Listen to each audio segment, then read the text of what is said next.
Setelah melihat ayah dan kakaknya dibawa prajurit, Dong Yi berniat mengikutinya. Namun ia dihalangi oleh pria peramal bernama Kim Won karena sangat berbahaya jika identitas Dong Yi diketahui warga.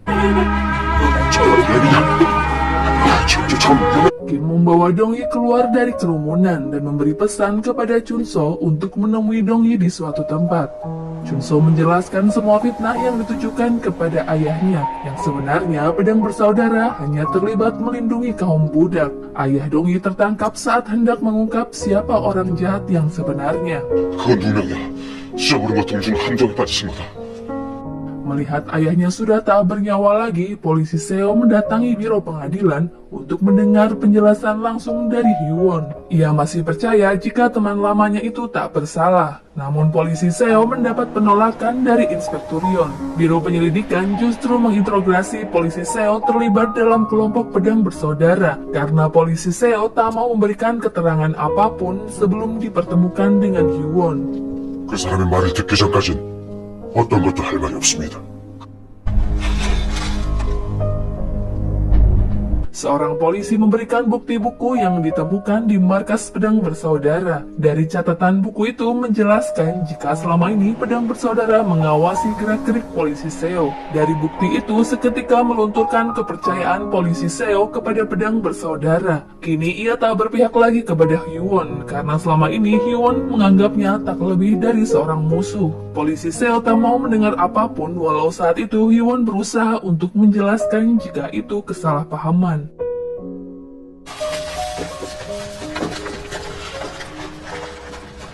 Dong Yi dan Chunso menemukan tempat rahasia kelompoknya yang masih aman dan belum tercium prajurit. Kedatangan anggota lain yang masih hidup membuat Chunso semakin kuat dan berencana mengeluarkan ketua dan Dongju dari biro pengadilan.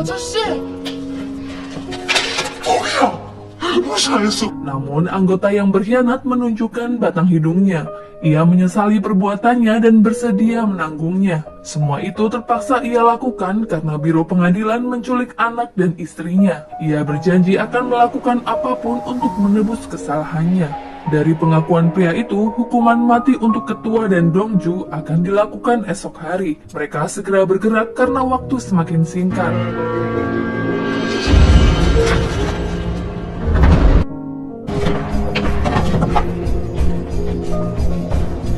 Dong Yi membantu pamannya untuk mendapatkan bubuk mesiu di sebuah toko kembang api. Dari kejauhan, ia melihat wanita muda tengah melakukan isyarat tangan yang mirip dengan pesan jenderal sebelum ia tewas. Namun wanita itu sepertinya berasal dari keluarga pejabat. Dilihat dari banyaknya prajurit yang mengawalnya, sehingga Dong Yi belum menanyakan isyarat itu lebih lanjut.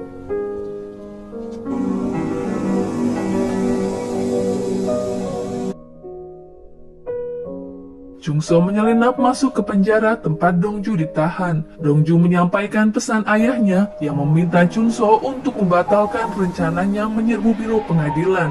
Ketua dan anggota lainnya sudah pasrah menerima hukuman esok hari, sehingga Chunso harus bertahan hidup untuk meneruskan misi pedang bersaudara. Dongju memohon kepada Chunso untuk menjaga dan melindungi Dongji. 어떻게 된 거야? 네가 어떻게 알고 있느냐?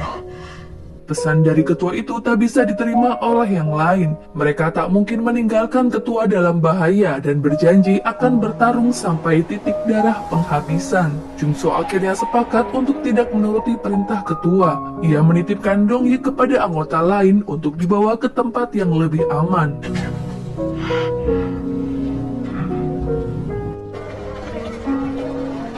왜 수련이야? Rombongan ketua dan Dongju akan dibawa menuju puncak gunung untuk dieksekusi. Chunso berhasil mengalahkan prajurit membebaskan para tahanan. Mereka kabur hingga ke puncak gunung, namun pelariannya terhenti ketika banyaknya prajurit yang terus berdatangan.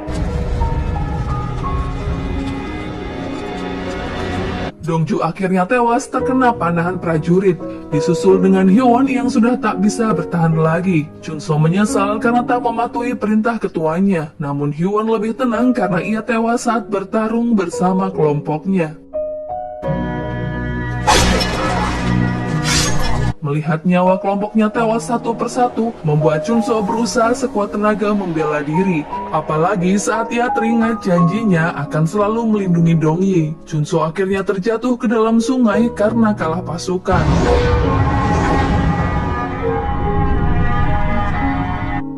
Dongyi mendengar keributan kaburnya tahanan pedang bersaudara. Ia bergegas menuju tempat yang disebut para warga. Tangis Dongyi pecah saat mengetahui ayah dan kakaknya telah tewas. Keberadaan Chunso juga belum ia ketahui.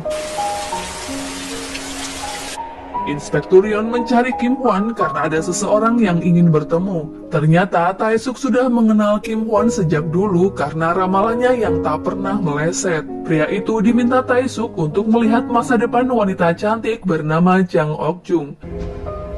인사였습니다. 장가 옥정이라고 하옵니다.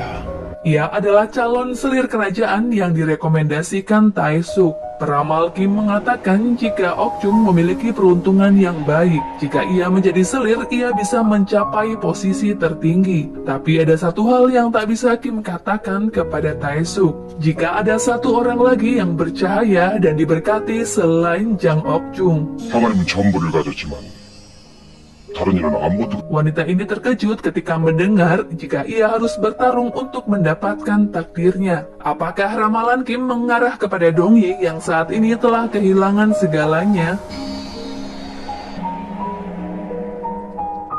Dongyi terbangun dalam dinginnya malam di tengah hutan. Dengan tertatih-tatih, ia menuju ke rumahnya yang sudah dalam keadaan berantakan.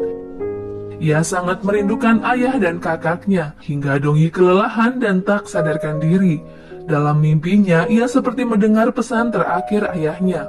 Walau kini sebatang kara, Dongyi harus berjuang untuk bertahan hidup. Ayahnya yakin jika Dongyi bisa mengalahkan angin kencang yang sebentar lagi akan datang, dengan kebesaran dan ketegaran hati yang Dongyi miliki. Sekian video dari aku, buat kalian yang suka, jangan lupa untuk di like, komen, dan subscribe.